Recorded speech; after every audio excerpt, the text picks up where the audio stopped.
والسلام سيدنا ونبينا ومولانا محمد صلى الله عليه وسلم وعلى آله وصحبه أجمعين وبعد. Beloved brothers and sisters in Islam, respected ulama, Assalamu alaikum wa rahmatullahi ta'ala barakatuh. Alhamdulillah, beloved brothers and sisters, respected viewers and listeners, over the last 2 weeks we were doing the introduction. And as part of that introduction, we were looking at the condition of Islam and Iman. What does that entail?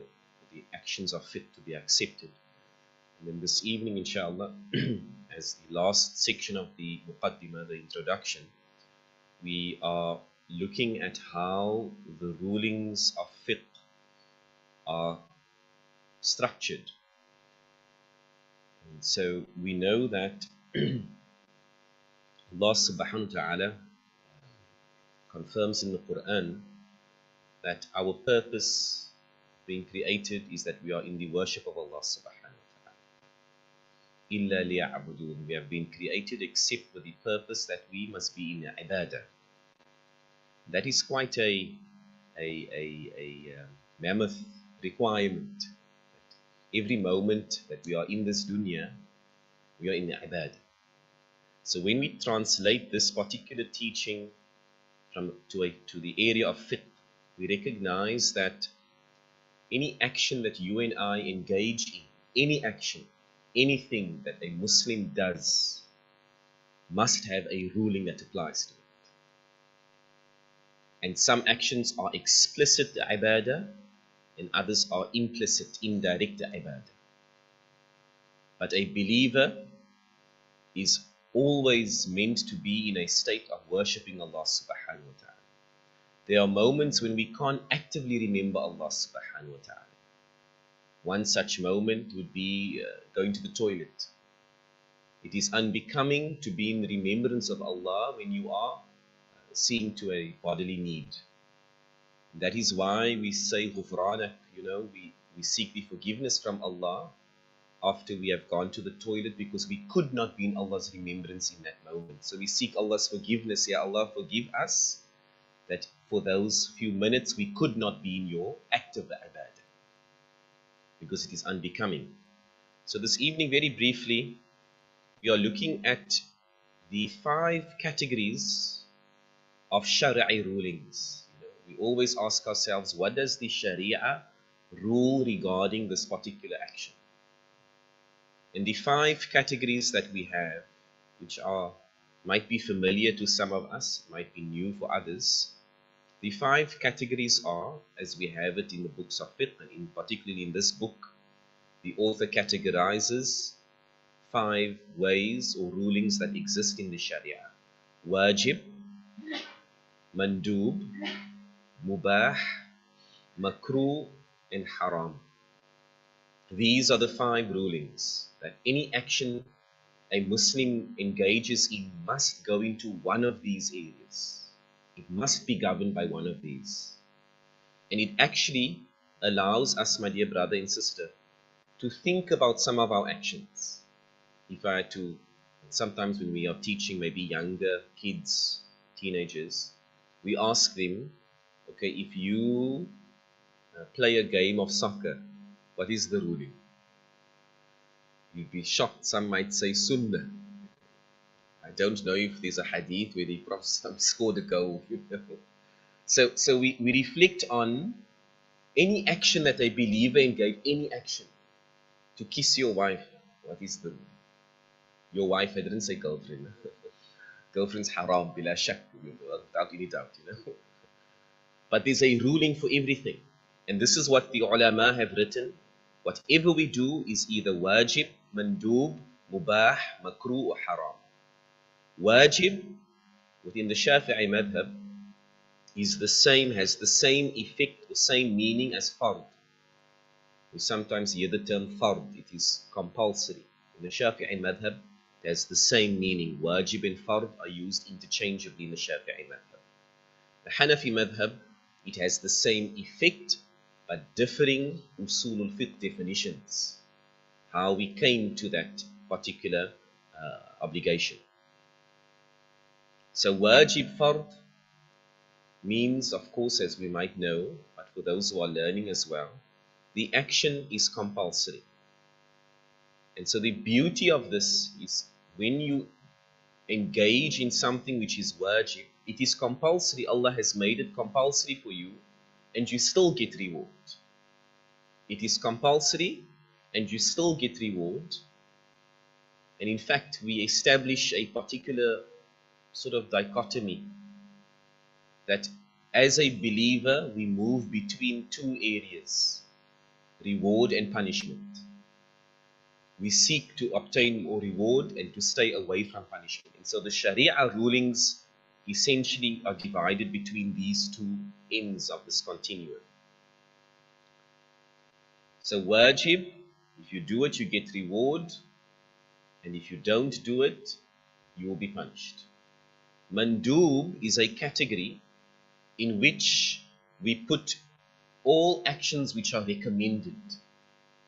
So mandub is one word, one classification in fiqh for any recommended action. If you do this, you get reward, but if you abandon it, there is no punishment. Mubah, a term that sometimes we aren't familiar with, we don't hear it that often. Mubah is an action which yields no reward nor punishment. It is a neutral action. So we generally say it is a permitted action. So if you're wondering what is the ruling on soccer, it goes into mubah. You know, a brother asked me a few days ago, is an opening dua permissible for a soccer game? You know, good question, eh? It's a good question. Can you have an opening dua for a soccer game? We generally say that an opening dua is usually for something which is explicitly rewarding. And actions that go into the category of mubah, that is permitted, could move between either mandub or makruh. It could move either way, because it's based upon the frequency of that action, timing of that action, and also intention of that action. So mandub is something which is recommended, and so in that category we get, I think, the term that many of us would know, sunnah. At the top of the list in mandub is sunnah. And let's be very clear on this term sunnah, my dear brothers and sisters. Sunnah is an action which is confirmed. Our beloved Rasul sallallahu alayhi wasallam had three things now. Maybe I must quiz, inshallah, offer another chocolate tonight. we can have the chocolates, we're not doing puasa now. Sunnah is divided into three. If someone knows this, and if you weren't in a previous course of mine, I'll accept the answer, inshallah. Sunnah is divided into three areas. Right? We say sunnah is an attribution to our beloved Rasul sallallahu alaihi wasallam, a confirmed attribution. But how can something be sunnah? Three ways. Anyone? Inshallah. A statement. Okay, Maulana, you know, alhamdulillah, I don't count. Alhamdulillah. So sunnah is divided into three. Try and remember this, my dear brothers and sisters. If I quiz you, inshallah, in a year from now, we must remember. Right? Sunnah is divided into three. Aqwal, af'al, and taqreer. Aqwal, the statements of our Prophet sallallahu alaihi wasallam. So when he had made a dua in a certain way, for example, the Sayyidul Istighfar, right? Allahumma anta rabbi, la ilaha illa anta khalaqatani. That recitation of istighfar is sunnah. Because our beloved Rasul sallallahu alaihi wasallam had made his istighfar in that format. He had recited it in those words. So when we make our istighfar adhering to the words, the aqwal, the statement of our Prophet sallallahu alaihi wasallam, it is sunnah, which is in the category of mandub. The second area, af'al, the actions. So when our beloved Rasul sallallahu alaihi wasallam performed ibadah in a certain way, which is where our madhahib get the actions from, the schools of thought, then it is in accordance with the action of the Prophet sallallahu alaihi wasallam. If he had raised his hands, if he had done something at a certain position, which we know is not fard, not compulsory, then it is sunnah attributed to the Prophet sallallahu alaihi wasallam. And so, and then another term that we get is sunnah mu'akkada, right? Which means a confirmed sunnah, or a sunnah action which our beloved Rasul sallallahu alaihi wasallam engaged in consistently. He never gave up on the action. To the extent that sometimes people might think, and often the Sahaba radiallahu anhum would ask him, was this compulsory? Because he persisted in it. So an example of sunnah mu'akkada, I think we can maybe mention in the masjid. The sunnahs before Fajr. It is a high-ranking sunnah that you must persist in this. Mustn't give up on it. The third area of sunnah is taqreer, the approval of the Prophet ﷺ. If he was present and something took place in front of him and he never objected to it, then it is his approval of that action which makes it sunnah. So inshallah, can you remember the three categories of sunnah? First one, statements, speech. Second, actions. And third, approval. Alhamdulillah. I'm going to check in a year from now, Jumu'ah, inshallah. We check it very well, inshallah. And these are mandub. The other area of mandub is also a term we might have heard, mustahab. Have you heard this term? Mustahab. What's the difference between mustahab and sunnah? Good question. Sunnah, as we said, is attributed to the Prophet. When you say something is sunnah, there is a hadith that supports it.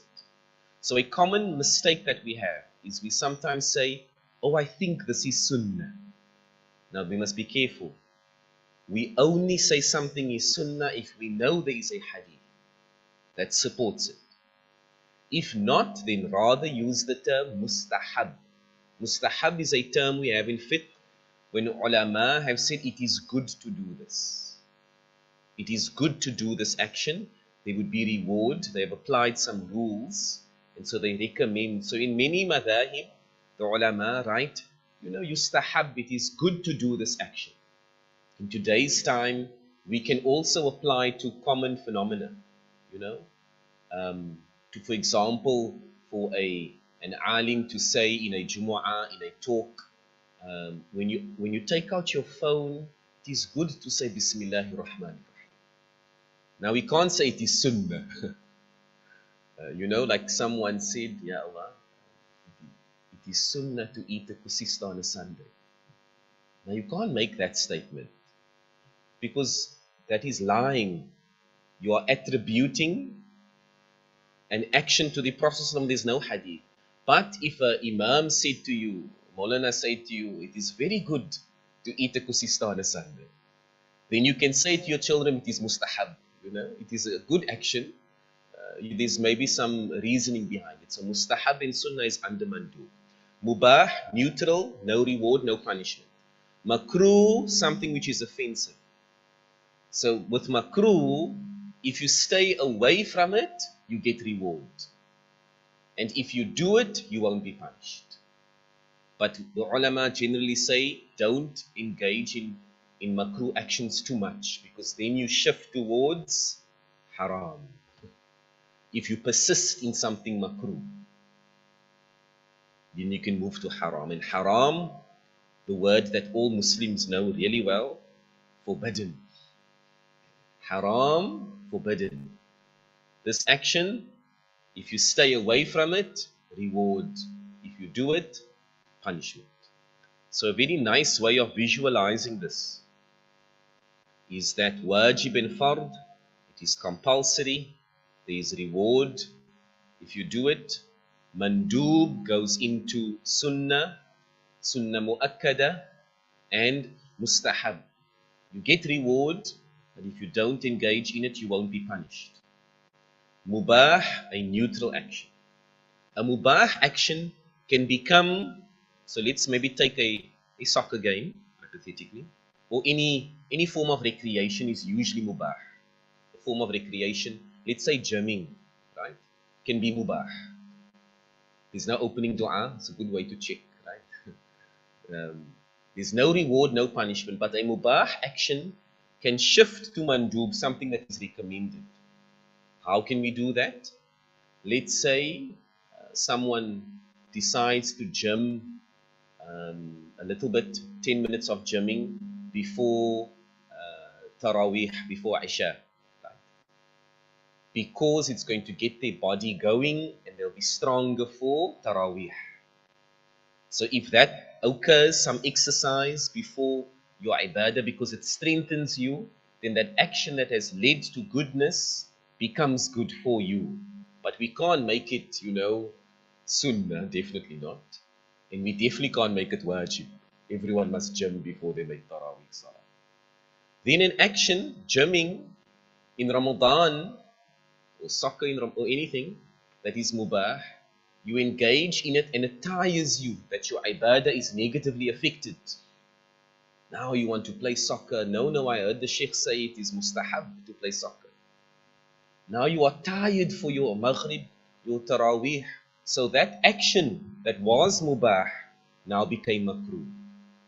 Disliked, discouraged, because it has a negative effect on your ibadah and could possibly be haram also if you persist in it. So we conclude this evening, inshallah, that all actions we engage in fall into one of the categories: wajib, mandub, mubah, makruh, haram. Any questions, brothers?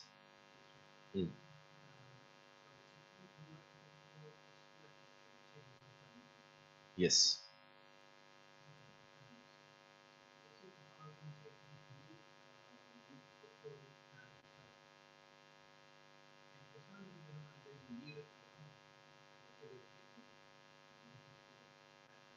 Mm.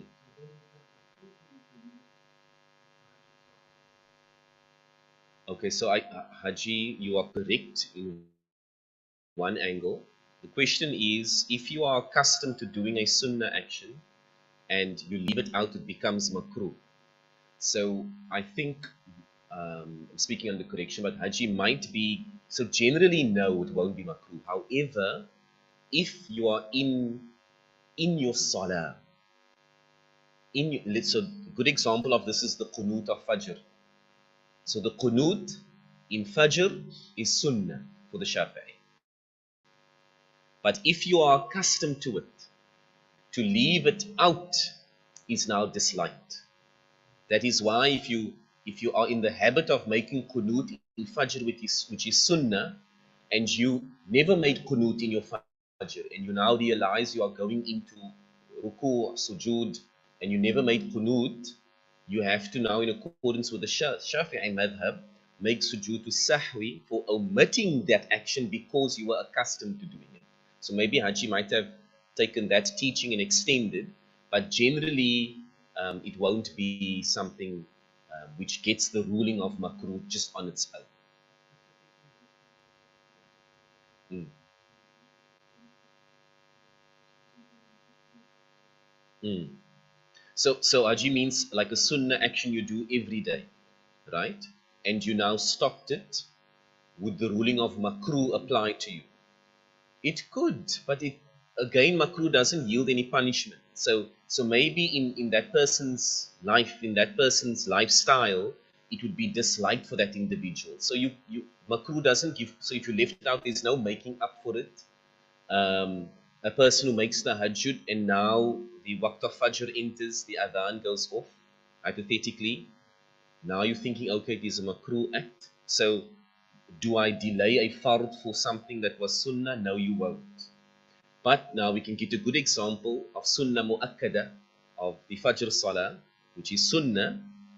Those 2 rak'ahs before fajr is sunnah mu'akkada. But the ulama have said it is such a high ranking sunnah, it is permitted to make the 2. If you missed it and you get fajr, some ulama have written you can even make the 2 rak'ahs after your fajr, owing to the fact that it is sunnah mu'akkada, it's high ranking, and you are accustomed to making it. Very intricate, mashallah, but beautiful in fact. Yes, Ajit.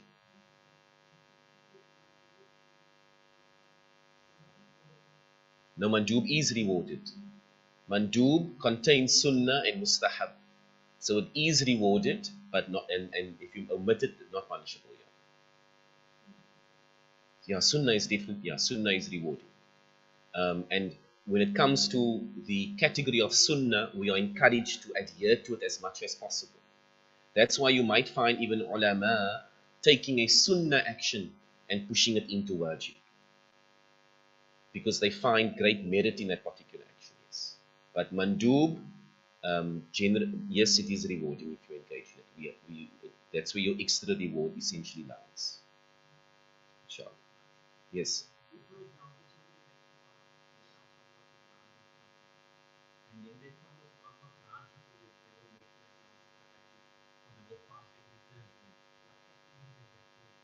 So that goes into the oath, and that goes into wajib, this fulfillment thing. So if you made a promise to Allah that, Ya Allah, if you give me this wife, I will take her out every month. Ya Allah, don't make that promise. because because it goes into the category of oaths. And that's a different section in fiqh. It is wajib to fulfill an oath. Because if you don't fulfill an oath, you need kafara to be exempted from that oath. But you will then owe it to Allah subhanahu wa ta'ala. Yeah. So it goes into the category of wajib. The minute you say, I will do this, or I take a qasam, or I vow to, whichever language, if you made a deal with Allah, as the one alim said, it is your business dealing with Allah subhanahu wa ta'ala. You owe it to Allah subhanahu wa ta'ala. Okay, so the category of smoking, the ulama differ, but I'm going to quote the sheikh that taught me in my 4th year in Medina, that there's more evidence that leads towards makruh. So the ulama essentially are between two opinions on this, makruh and haram. I found one or two strange ones that said mubah, but the stronger evidence points to makruh. Yeah.